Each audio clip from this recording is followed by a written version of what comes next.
What is up, guys? Hope you've been doing okay. I've been super busy with school, work, then the gym. I know I didn't drop this Monday this week, my bad, y'all. But today we're going to talk about how I got into motorcycles. I remember the first time I jumped on a bike and pretty much every other bike in between the one I have now. The first bike I jumped on was a Taco mini bike. If you're not familiar, here's a quick picture. These bikes are usually garage built most of the time. They have a 212cc Predator engine slapped onto a small frame. So I was probably about 9 or 10. We had just moved in this little neighborhood, and I noticed my neighbor's front lawn is huge and has trails almost like a track. So we lived there for about 2 or 3 months before I hear a bike right out front. I used to run up to the window to see if I could catch the bike, never did. So one day I go outside to play basketball, hoop out front with the rocks on the base of the basketball court. Today's kids would never. Anyways, I'm hooping and I hear the engine start to turn over.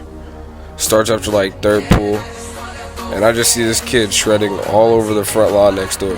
I watched for like 20 minutes or so. It was hot, so I went back inside. I asked my mom like 2 days later if I could ride the neighbor's bike. She goes, "Nah, you can't just invite yourself to use other people's stuff." So I wait about a week, like what? Trying to figure out how I could ride this thing without my mom finding out. So one day I walked to the neighbor and just started talking to the kid who I saw ripping the bike. We exchanged names, talked for a bit. Eventually we line up a day for me to ride the bike. About 2 days later, I'm outside again, so I walk up and ask him to jump on the bike. He was like, sure. So I rip it around the lawn for about 2 laps and give it back to him before my mom walks outside and catches me red-handed. Y'all, if I sound a bit stuffy, I've been battling head colds for like the last 2 weeks. I got way better 1 week, and then the next week after I get freaking a head cold again. But this is about the most freeing feeling I've had at the age of 10.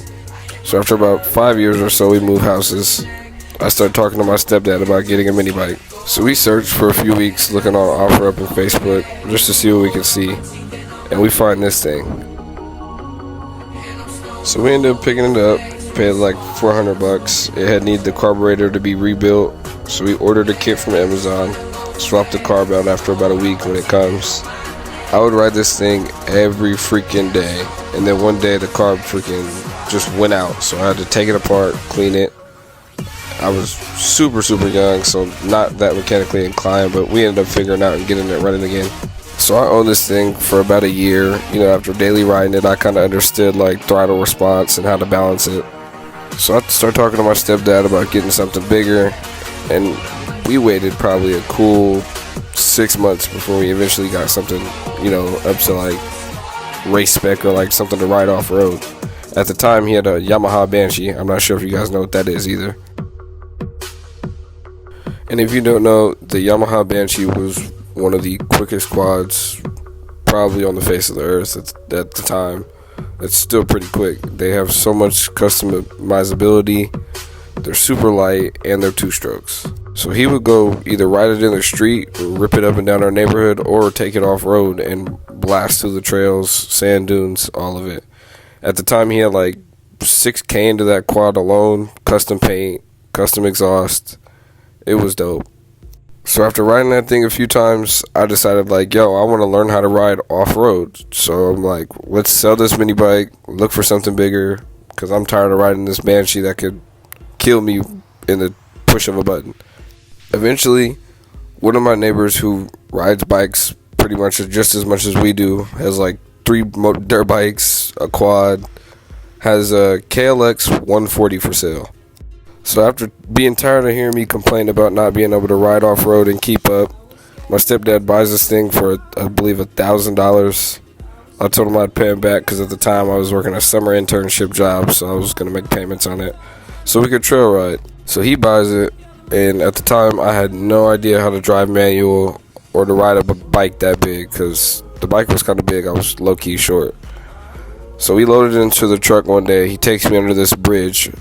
I can't remember exactly which bridge it is, but at the time we lived in Sacramento, California, so we took it under a bridge where a couple, homeless people lived or whatever, and he asked me just practice riding around, planting my foot and just balancing the bike and shifting gears. It took me about probably 2 or 3 riding sessions, and after that I was banging through the gears like it was nothing, topping the bike out. I had got good, but he also had or still has a '06 GS XR Gixxer for short.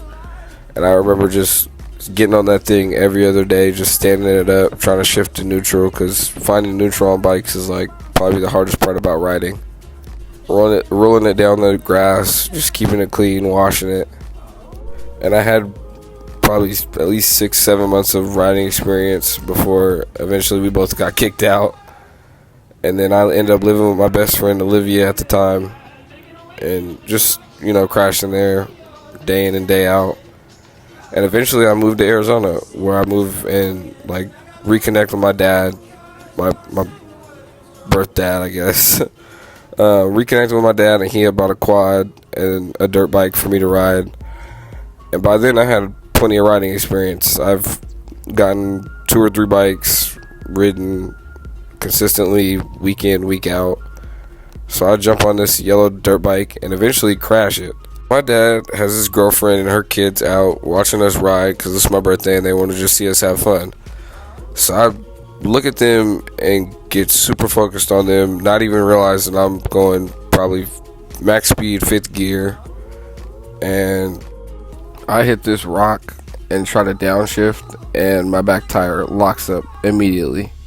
So I end up sliding probably 4 or 5 feet, blew up in my foot, my elbow, knee and ribs was all scraped up.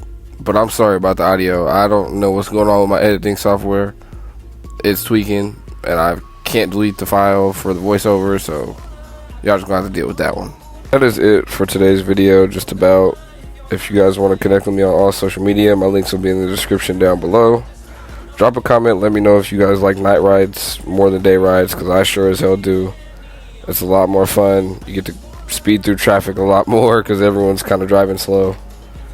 But yeah, peace out. I'll catch you guys on the next one. I should be dropping Monday, which is tomorrow, and I should be back on the typical drop every Monday schedule.